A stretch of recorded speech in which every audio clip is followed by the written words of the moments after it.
అయితే సూరత్ తీసుకున్న మాజీ ముఖ్యమంత్రి జయలలిత ఆస్తులను తమిళనాడు సర్కార్కి మాజీ ముఖ్యమంత్రి జయలలిత ఆస్తికి సంబంధించిన వివాదం చాలా కాలంగా కొనసాగుతూనే వచ్చింది. తాజాగా బెంగళూరులో ప్రత్యేక కోర్టు దీనిపై కీలక తీర్పునిచ్చింది. ఫిబ్రవరి 15వ తేదీలో జయలలిత ఆస్తులను తమిళనాడు ప్రభుత్వానికి అప్పగించాలంటూ బెంగళూరులోని ప్రత్యేక న్యాయస్థానం న్యాయమూర్తి హెచ్ఏ మోహన్ అధికారులను ఆదేశించారు.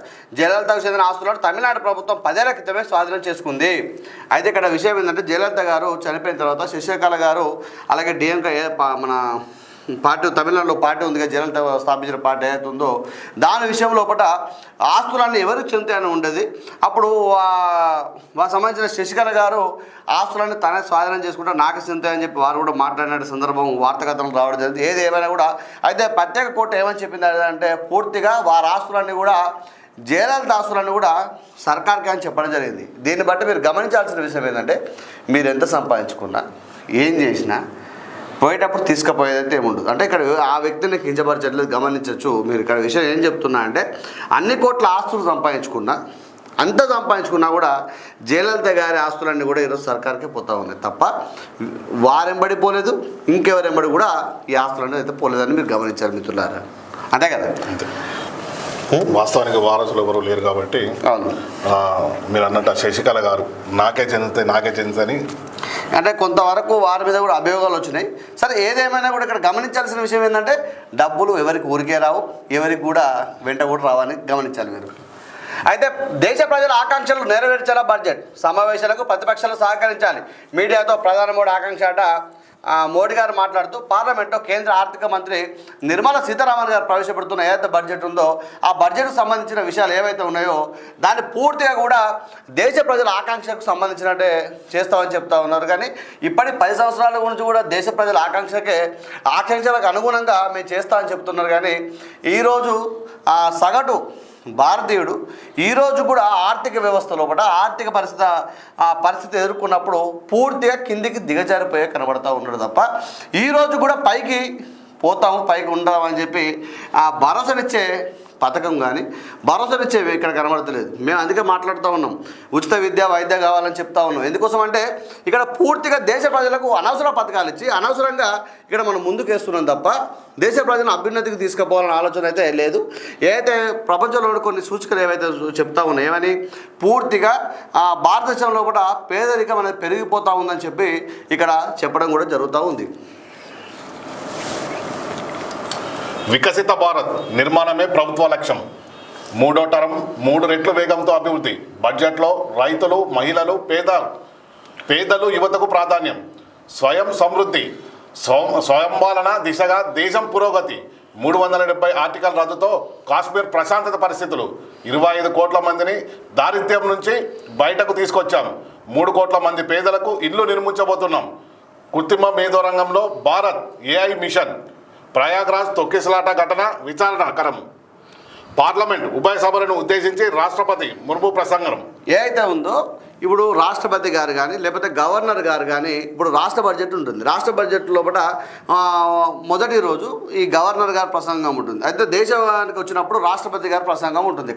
అయితే ఇక్కడ తీసుకున్నట్టయితే గవర్నర్ గారు ఇక్కడ ప్రసంగం చేసేటప్పుడు ఏం చేస్తారంటే రాష్ట్రం యొక్క ఏవైతే యొక్క ముఖ్యమంత్రి గారు ఉంటారో వారి యొక్క సూచనల మేరకు వారి యొక్క ఇచ్చిన ఆ పేపర్ను మాత్రమే వాళ్ళు చదవడం జరుగుతుంది తప్ప పూర్తిగా ఇక్కడ వారికంటూ సొంతగా జరిగింది చెప్పాలని చెప్పి వారు చెప్పలేకపోతూ ఉంటారు. అలాగే రాష్ట్రపతి గారు కూడా ఇక్కడ అంతే ఉంటుంది. ఇక్కడ ఏం చెప్పినారా అంటే పూర్తిగా రాష్ట్రపతి గారు మాట్లాడుతూ 3వ టర్మ్లో 3 రెట్ల వేగంతో అభివృద్ధి.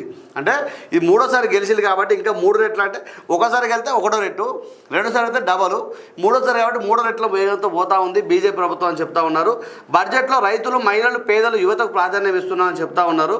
అలాగే స్వయం సమృద్ధి, స్వావలంబన దిశగా దేశం పురోగతి అట. 370 ఆర్టికల్ రద్దుతో కాశ్మీర్లో ప్రశాంత పరిస్థితులు. ఇక్కడైతే ఇది ఒక్క విషయం మాత్రం, ఈ 370 ఆర్టికల్ ఏదైతే ఉందో కాశ్మీర్లో ఈరోజు కూడా అప్పుడు మనం వెళ్ళాలంటే కూడా ఇబ్బందికర పరిస్థితులు, ఏదో రోజు ఎక్కడో ఒకరు చిన్న సంఘటనలు జరుగుతూ ఉండేది. కానీ ఈరోజు ఇక్కడ ఏం జరుగుతుంది అంటే పూర్తిగా అక్కడ ప్రశాంత పరిస్థితులు నెలకొన్నాయి.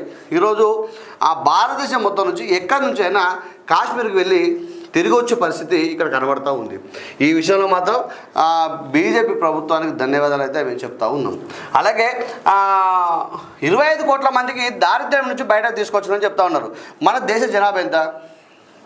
150 కోట్లు. దగ్గర 150 కోట్ల జనాభా ఉన్న దేశంలో కూడా 25 కోట్ల మంది దారిద్ర్య రేఖ నుంచి తీసుకొచ్చినామని చెప్తా ఉన్నారు. కానీ నిజాయితీ చెప్పాలనుకుంటే దేశంలోని అత్యధిక సంపద అంటే మొత్తం సంపద కూడా ఒక 5 నుంచి 10% మంది దగ్గరనే దేశ సంపద అక్కడనే కనబడుతూ ఉంటుంది తప్ప మిగతా 90% మంది దగ్గర మిడిల్ క్లాస్ అంటే మధ్యతరగతి వాళ్ళే దేశంలో కూడా కనబడుతూ ఉండదు. వారు దారిద్ర్య రేఖ నుంచి తీసుకొచ్చినామని చెప్పడం అయితే ఇది కరెక్ట్ కాదని నేను భావిస్తూ ఉన్నాను. ఎందుకంటే చాలామంది కూడా ఈ రోజు కూడా దేశంలో కూడా రేషన్ బియ్యం పోయి తీసుకునే వ్యక్తులు ఉన్నారు.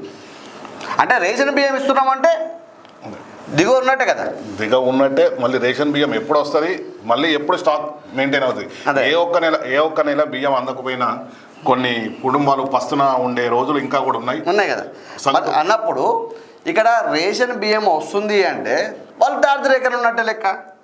50 కోట్ల మంది ఇప్పటికి కూడా 50 కోట్ల మంది రేషన్ బియ్యం తీసుకుంటా ఉన్నారు. ఇక్కడ 25 కోట్ల మందిని దారిద్ర్యరేఖ నుంచి ఎట్లా బయట తీసుకొచ్చినాం మనం?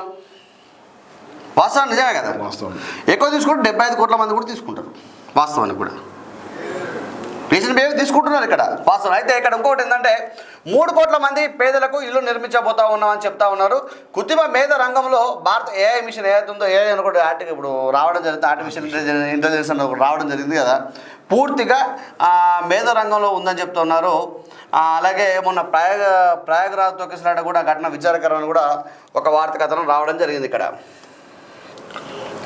బంగారు గనిలో ఘోర ప్రమాదం, 10 మంది మృతి. ఎక్కడది? అయితే నేడు ఢిల్లీకి వెళ్ళిన సీఎం చంద్రబాబు అట ఒక వార్త కథనం రావడం జరిగింది. నీళ్ళ మీద రేవంత్ రెడ్డి నీచ రాజకీయం. చదవండి ఒకసారి. నీళ్ల మీద రేవంత్ రెడ్డి ప్రభుత్వం నీచ రాజకీయం చేస్తుందని బీఆర్ఎస్ ఎమ్మెల్సీ కల్వకుంట్ల కవిత వ్యాఖ్యలు చేశారు. శుక్రవారం తెలంగాణ జాగృతి ఆధ్వర్యంలో నీళ్ల నిజాలు పై రౌండ్ టేబుల్ సమావేశం నిర్వహించారు. ఈ సందర్భంగా కవిత మాట్లాడారు. ఏమంటారట? నీళ్ల మీద నీచ రాజకీయం ఎవరు చేస్తున్నారట? మన రేవంత్ రెడ్డి సర్కారు, కాంగ్రెస్ గవర్నమెంట్ నీళ్ల మీద నీచ రాజకీయం అని. ఈ నీళ్ల మీద నీచ రాజకీయం అనేది మన తెలంగాణ ఏర్పడినప్పటి నుంచి గొడవ సద్దు మరిగింది లేదు. వాస్తవానికి 10 సంవత్సరాలు వాళ్ళ చేతులనే ఉన్నది, 1 సంవత్సరమే వీళ్ళ చేతులు ఉన్నది. 10 సంవత్సరాలు వాళ్ళ చేతిలో ఉండి ఆ నీళ్ల మీద నీచ రాజకీయం సరిదిద్దలేకపోయిన వాళ్ళు. రైట్. అయితే ఇక్కడ ఏదైతుందో నీళ్ళ మీద నీచ రాజకీయం అంటే మనం ఒక తప్పు చేస్తాం, ఆ తప్పుని మనం సరిదిద్దుకోలేకపోతాం. అలాగే తప్పుని అంటే ఒక ఏళ్ళు ఇట్లే చూపెడతా ఉంటాం. అంటే కొంతమంది మహాత్ముల ఫొటోస్ ఇట్లా చూపెడతా ఉంటాయి, వాళ్ళని ఆదర్శంగా తీసుకొని గొప్ప మంచి పనులు చేయాలి. కానీ ఇక్కడ వీళ్ళు ఏం చేస్తున్నారంటే వాళ్ళ ఆచరణ మంచి పనులు తీసుకోరు, వాళ్ళు చేయట్లో చూపెడతారు. వీళ్ళు ఏం చేస్తున్నారు? తప్పు అంటే చూపెడతారు. కానీ మిగతా 4 వేలు మా వైపు చూపెడతాయని చెప్పే ఒక సంస్కృతి వీళ్ళు మర్చిపోవడం జరుగుతూ ఉంది ఇక్కడ. అయితే ఎందుకోసం మా వాక్యాలు మాట్లాడుతూ ఉన్నా అంటే పూర్తిగా 10 సంవత్సరాలు రాజకీయం చేసిన తర్వాత 10 సంవత్సరాల లోపల వీళ్ళ కుటుంబం చేతిలోనే ఈరోజు ఆ నీటిపారుదల శాఖ ఉన్నది. పూర్తిగా వీళ్ళ కుటుంబం చేతిలోనే ఉంది. మరి వీళ్ళ కుటుంబం చేతిలో ఉన్నప్పుడు ఎవరు రాజకీయాలు చేసిన అనేది మీ ఊహగా వదిలేస్తున్నా, ఇక మీరు ఆలోచించండి. రైట్. రాజీనామా చేసిన ఆప్ ఎమ్మెల్యే నరేష్ యాదవ్ మరో 5 రోజుల్లో దేశ రాజధాని ఢిల్లీలో అసెంబ్లీ ఎన్నికలు జరగనున్నాయి. గెలిపే లక్ష్యంగా అధికార ఆప్ ప్రతిపక్ష బీజేపీ పార్టీ సర్వశక్తులు ఒడ్డుతున్నాయి. ఓ పక్క ప్రచారం హోరెత్తిస్తూనే మరో పక్క హామీల వర్షం గుప్పిస్తూ ప్రజలను ఆకర్షిస్తున్నాయి. ఈ క్రమంలో అధికార ఆమ్ ఆద్మీ పార్టీ చేసి బిగ్ షాక్ తగిలింది. ఎన్నికలకు ముందు ఆప్ ఎమ్మెల్యే నరేష్ యాదవ్ పార్టీకి రాజీనామా చేశారు. ప్రస్తుతం మొహరాలి నియోజకవర్గం నుంచి ప్రాతినిధ్యం వహిస్తున్న నరేష్ యాదవ్ అదును చూసి కేజ్రీవాల్ పార్టీని దెబ్బ కొట్టినట. 5 రోజుల ముందు రాజీనామా చేసిన పార్టీకి ఆయనే అది అంటే చేసి టికెట్ వేరే తెచ్చుకుంటాడు. ఇంకేదిగా ఈ పార్టీ రాజీనామా చేసి ఇంకో పార్టీ టికెట్ ఏదో ఆఫర్ ఇచ్చినట్టుంది పోతాను. రైట్. అయితే పార్టీ ఫిరాయింపులపై సుప్రీంకోర్టులో విచారణ. ధర్మాసనం సీరియస్. తెలంగాణలో పార్టీ మారిన ఎమ్మెల్యేలపై అనర్హత వ్యవహారంపై సుప్రీంకోర్టులో శుక్రవారం విచారణ జరిగింది. బీఆర్ఎస్ ఎమ్మెల్యే పార్టీ కౌశిక్ రెడ్డి దాఖలు చేసిన పిటిషన్పై జస్టిస్ బిఆర్ గవాయ్, జస్టిస్ జార్జ్ మైసిల్తో కూడిన ధర్మాసనం విచారణ జరిపింది. హైకోర్టు 4 నెలల్లో ఎమ్మెల్యేలపై నిర్ణయం తీసుకోవాలని గత ఏడాది మార్చిలో చెప్పినా ఇంతవరకు నిర్ణయం తీసుకోలేదని కౌశిక్ రెడ్డి తరపున న్యాయవాది కోర్టు దృష్టికి తీసుకెళ్లినట్టుగా ఒక వార్త కథనం రావడం జరిగింది. తగిన సమయంలో స్పీకర్ తీసుకున్నారంటే ఇంతకుముందు చేసింది కూడా అదే కదా. రైట్.